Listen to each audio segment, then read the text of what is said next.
Hey y'all, don't expect to see much of me on this cooking channel, but there is one thing I'd like to share with you guys that we absolutely love as a family: wings. A few years ago, my brother-in-law Michael Free prepared some wings for us, and they were absolutely delicious.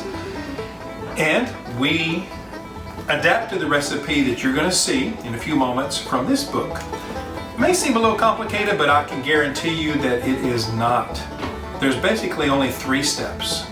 First, prepare the dry rub. Second, prepare the marinade. Third, grill.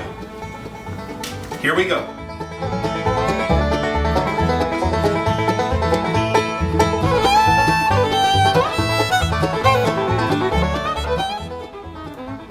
The dry rub is basically step 1 on the recipe that you just saw.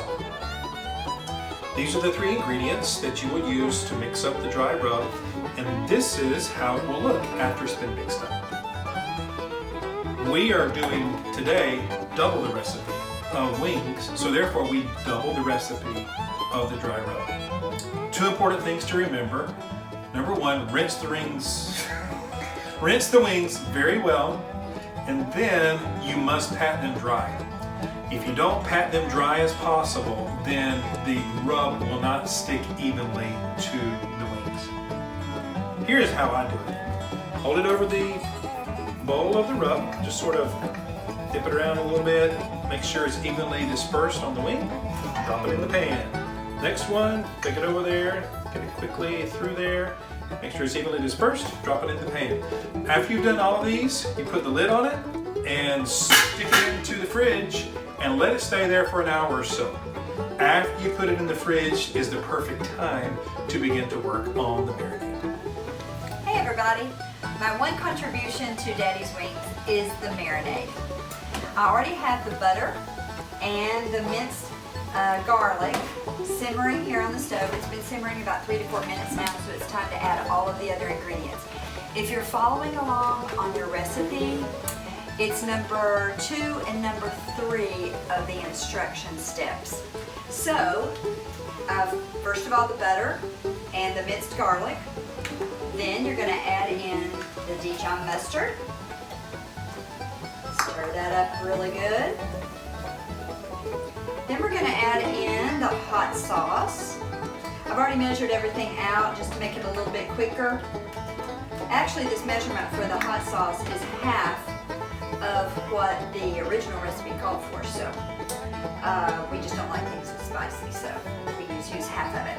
Then we're going to add in the lemon juice and the apple juice. As you're adding things in, you'll notice that it stops simmering, so I'm going to turn it up just a little bit because we're going to really want to bring this to a boil. After that, I've already measured out the brown sugar as well. I'm going to add that in. And then the pepper. You'll notice I'm just sort of shaking. It's actually 1 teaspoon, but I'm just shaking in some pepper there. And you're going to add, I think the recipe says season with salt, whatever amount you would like. I just sort of give it a shake or two, because remember that the dry rub that the chicken wings are already sitting in right now in the fridge has salt on them too. So I just give it a shake or two. All right, we are going to bring this back to a boil and let that boil for 3 minutes, it says, the recipe says. And one thing you might be a little confused on about this is number 3 in your recipe. It says to pour half of the mixture over the wings after they're cured in the dry rub. Well, you heard Uncle Chris tell you that we were making double the recipe of wings, and he doubled the recipe of the dry rub. But our family does not like this marinade to use as a dipping sauce. So this recipe that has been shown you is what we use actually for double the amount of wings, because we do not pour half of it off to save for dipping.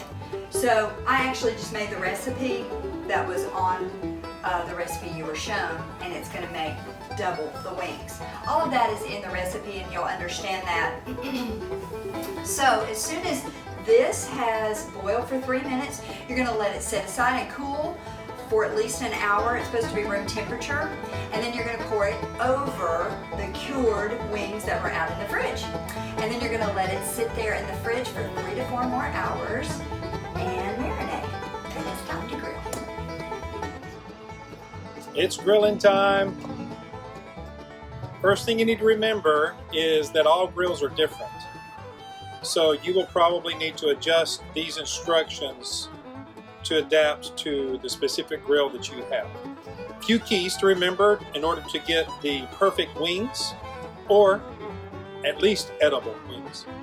First thing, you need to oil the grate or spray some type of nonstick spray onto the grate, because the wings will stick if you do not clean and oil the grate sufficiently. Second thing to remember is if you don't have a smoker grill and you just have a regular grill where the flame is close to the meat being grilled, then you will need to adapt your grill in order to make it a smoker grill. You can do that by making a smoker pouch and then using indirect grilling. Just Google that and you'll find easy ways in order to adapt your grill to make these wings. Believe me, it is worth it.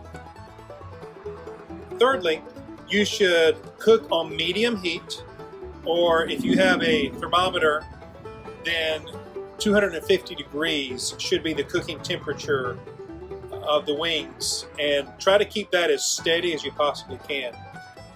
Number 4, on my grill, it takes around 45 minutes to an hour to grill a batch of wings. Halfway through that time, you should flip the wings in order to make sure they cook evenly. Now, this is how I have my wings organized on the grill, laid out with space in between so that the heat passes through evenly.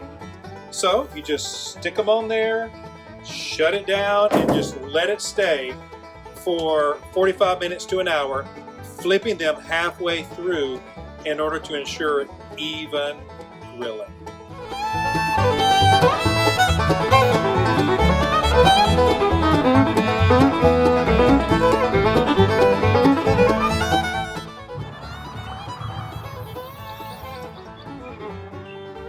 They're done. When you feel pretty confident that they are done, you can begin to take them off and put them into some type of container where you're able to seal them up pretty well so that they will stay warm but also be able to rest for a little while before you eat them. One of the ways that I can tell that they're done is when they are good and crispy around the bone area. For example, this one here, you can see where it's crispy around the bone. Some people do like them crispier than others, so you just cook it to the style that you like it. On the other style of wings, you can see where it's good and crispy around the outside edges, so that it is so you can make sure that it's cooked through all the way, and you don't have any undercooked meat in there in the middle. So when you're done with that and they've had time to rest, then you can eat.